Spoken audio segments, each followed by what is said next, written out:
Hola, ¿qué tal? Hoy les hablaré sobre los principios del amparo. Comenzaré con el principio de instancia de parte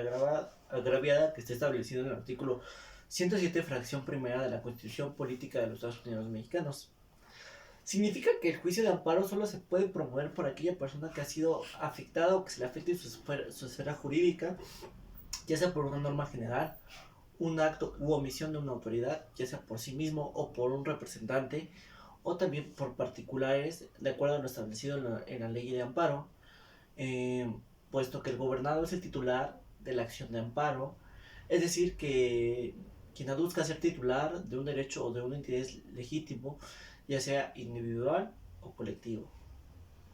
El siguiente principio es el principio de la existencia de agravio personal y directo que únicamente se exige tratándose de actos o resoluciones provenientes de tribunales judiciales, administrativos o de trabajo. Está establecido en el artículo 107, fracción primera, segundo párrafo de la Carta Magna,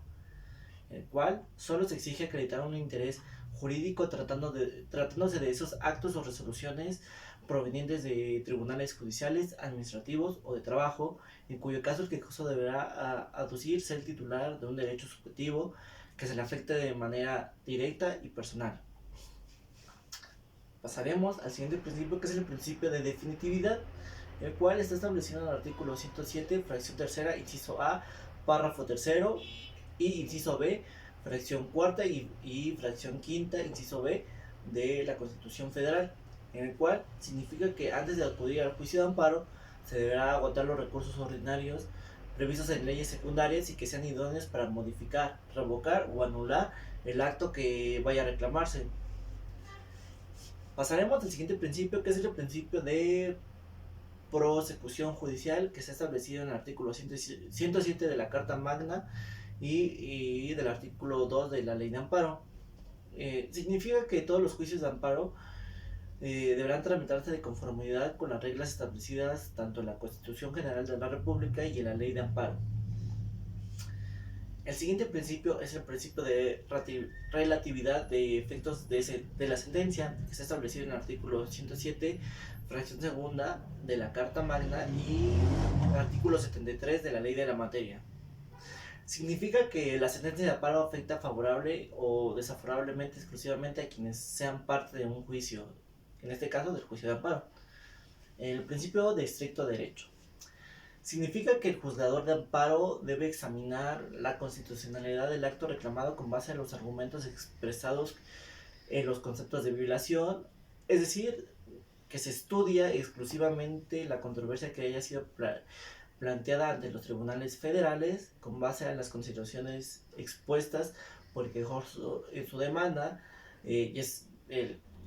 sea el gobernador particular, el gobernador particular más bien, y que significa que no se analiza de forma abierta el acto de autoridad en cuanto a su constitucionalidad. Ahora bien, el principio de procedencia de amparo a favor de los gobernados está establecido en los artículos 103 y 107 de la Constitución Política de los Estados Unidos Mexicanos, que se trata del juicio de amparo que se ha creado para favorecer a quienes tienen la calidad de gobernados. Y pasaré al siguiente principio, que es el principio de procedencia de amparo contra actos de autoridad establecidos en los artículos 103 y 107 de la Carta Magna, el cual el juicio de amparo procede contra actos, como ya lo mencioné, de autoridad y no contra actos de particulares. El principio de procedencia de amparo contra actos de particulares en los términos establecidos de la Ley de Amparo. Para los efectos de la Ley de Amparo, los particulares tendrán la calidad de autoridades responsables cuando realicen actos equivalentes a los de autoridad que afecten derechos y cuyas funciones estén determinadas por una norma general. Luego entonces es que el supuesto que dicte, ordene, ejecute o trate de ejecutar el acto que crea, modifica o extingue situaciones jurídicas de forma unilateral y obligatoria u omite el acto que de realizarse crearía, modificaría o extinguiría dichas situaciones jurídicas. El siguiente principio es el principio de la competencia de los tribunales de la Federación para conocer el juicio de amparo, que está establecido en el artículo 103 de la Constitución General de la República, el cual establece que el juicio de amparo es competente de los tribunales de la Federación. El siguiente amparo es el principio de suplir la deficiencia de la queja, establecidos en los artículos 107, fracción segunda de la Constitución Política de los Estados Unidos Mexicanos, párrafo sexto, y artículo 79 de la Ley de Amparo.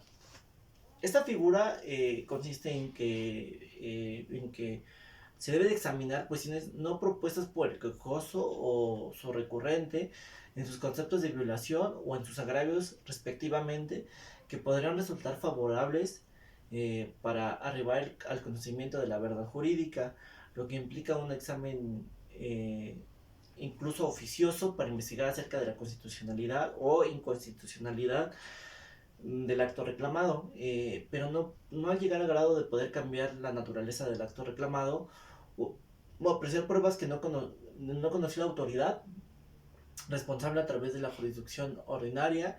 ya sea en las sentencias de amparo, ya que las sentencias de amparo, el acto reclamado debe apreciarse tal y como aparezca probado ante la autoridad responsable. Esto sería todo, muchas gracias.